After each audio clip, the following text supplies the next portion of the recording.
Hello बच्चों, प्रश्न दिया गया है निम्न में ओमीय तथा अनओमीय चालक को छांटिए और हमें यहाँ पे दिया गया है थर्मिस्टर।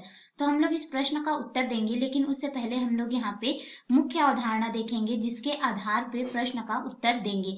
तो मुख्य अवधारणा के अंतर्गत हम लोग यहाँ पे ओम का नियम देखेंगे, जिससे हमें पता चलेगा कि ओमी चालक क्या होता है और अनओमीय चालक क्या होता है।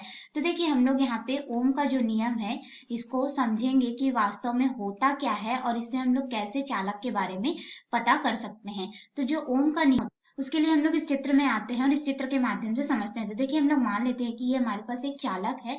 इस चालक की लंबाई L है, ठीक है। L लंबाई का चालक है और इसके अनुप्रस्थ काट का क्षेत्रफल हम लोग A मान लेते हैं। अब इस चालक को हम लोग बैटरी के सिरे से जोड़ देते हैं, तो यहाँ पे धन सिरा मान लेते हैं और यहाँ पे एक तरह से ऋण सिरा मान लेते हैं, ठीक है। तो ये हमारा जो चालक है, अब इस चालक में अगर हम लोग देखें कि जैसे इसकी भौतिक अवस्था होगी, तो भौतिक अवस्था का अर्थ क्या हो जाएगा। तो हमारे पास यहाँ पे जो भौतिक अवस्था होगी उसमें हम लोग लेंगे लंबाई, ताप, दाब, ये सबको लेंगे, ठीक है। तो हमारे पास भौतिक अवस्था में हो गया लंबाई और अनुप्रस्थ काट का क्षेत्रफल भी हमारे पास लंबाई में आ जाएगा, ठीक है। इसके ताप आदि में अगर हम लोग परिवर्तन ना करें, तो यहाँ पे जो बैटरी का हमने सिरा लगाया है, जिससे इसमें जो प्रवाहित होने वाली विद्युत धारा होगी, इसके सिरों पर लगाए गए विभवांतर V के अनुक्रमानुपाती होता है। यानी कि ओम का नियम क्या बताता है, V समानुपाती हो जाएगा उस चालक में प्रवाहित होने वाली धारा I के। लेकिन यह नियम तब हमारे पास लागू होगा जब भौतिक अवस्था जैसे कि लंबाई, ताप, दाब आदि में हम लोग परिवर्तन ना करें। तब जो विभव होगा, इसके सिरों पर जो लगा हुआ विभवांतर है, इसमें प्रवाहित होने वाली विद्युत धारा I के समानुपाती हमें मिलेगा। और इस समानुपाती चिन्ह को हटाएंगे तो V बराबर हमारे पास हो जाता है R गुणित I। R जो है समानुपातिक नियतांक होता है और R जो है इस चालक का प्रतिरोध हो जाएगा हमारे पास में। तो ये हमारे पास ओम का नियम हो गया। तो ओम के नियम का ये समीकरण 1 और ये हो गया समीकरण 2।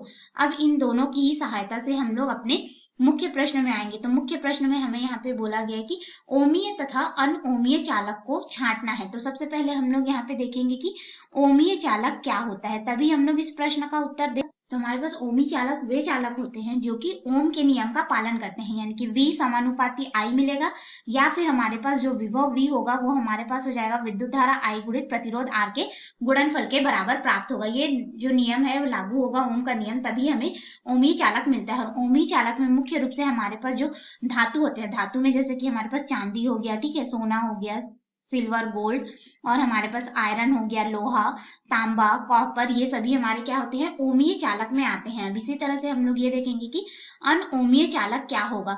तो अनओमीय चालक हम लोग उस चालक को कहेंगे जो कि ओम के नियम का पालन नहीं करेगा, ठीक है। अनओमीय चालक, तो इसके लिए हमारे पास ये ओम के नियम का पालन नहीं करेगा, यानी कि विभव V बराबर I गुणित R हमें प्राप्त नहीं होगा। यहाँ पे ये समीकरण जो हम लोग लगाएंगे, या तो धारा का मान अधिक हो जाएगा, या फिर धारा और प्रतिरोध का मान हमारे पास अधिक हो जाएगा, या विभव का मान अधिक हो जाएगा।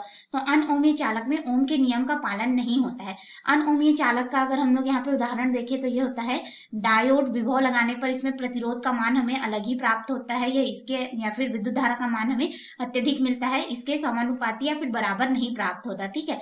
डायोड हो गया, अर्धचालक पदार्थ हो गए, अर्धचालक पदार्थ हो गया। तो अर्धचालक पदार्थ में जैसे कि हमारे पास यहाँ पे हो जाता है जर्मेनियम, सिलिकॉन, और इनसे बने तत्व जैसे कि ट्रांजिस्टर, डायोड, ये सभी हमारे जो है अनओमीय चालक में आते हैं।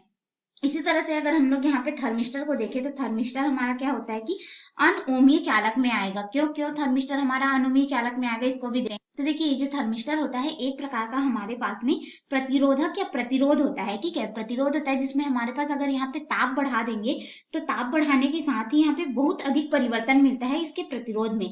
प्रतिरोध में क्या होता है कि जैसे ही ताप बढ़ाते हैं, इसका प्रतिरोध जो है अत्यधिक मात्रा में या तो हमारे पास बढ़ा हुआ मिलेगा, जिस हिसाब से समानुपाती के रूप में इसमें बढ़ना चाहिए, इतना नहीं होता है। अन्य प्रतिरोध की तुलना में क्या होता है कि बहुत कम हमें यहाँ पे परिवर्तन मिलता है। लेकिन यहाँ पे ये जो थर्मिस्टर होता है, इसमें अत्यधिक परिवर्तन हम लोग को देखने को प्राप्त होता है। अगर हम लोग ताप को मान लेते हैं कि 1 डिग्री सेल्सियस बढ़ाएंगे, तो प्रतिरोध जो है 1 ओम बढ़ना चाहिए। अगर ऐसा हम लोग उदाहरण माने, तो ये 1 ओम ना बढ़ करके सीधा क्या हो जाता है कि 5 ओम बढ़ जाता है। यानी कि थर्मिस्टर में ताप बढ़ाने पर प्रतिरोध में अत्यधिक परिवर्तन हमें मिलता है, जिसके वजह से ये ओम के नियम का ये पालन जो है नहीं करता, और ये हमारा ये जो समीकरण है ये संतुष्ट नहीं होता या संतुलित नहीं होता।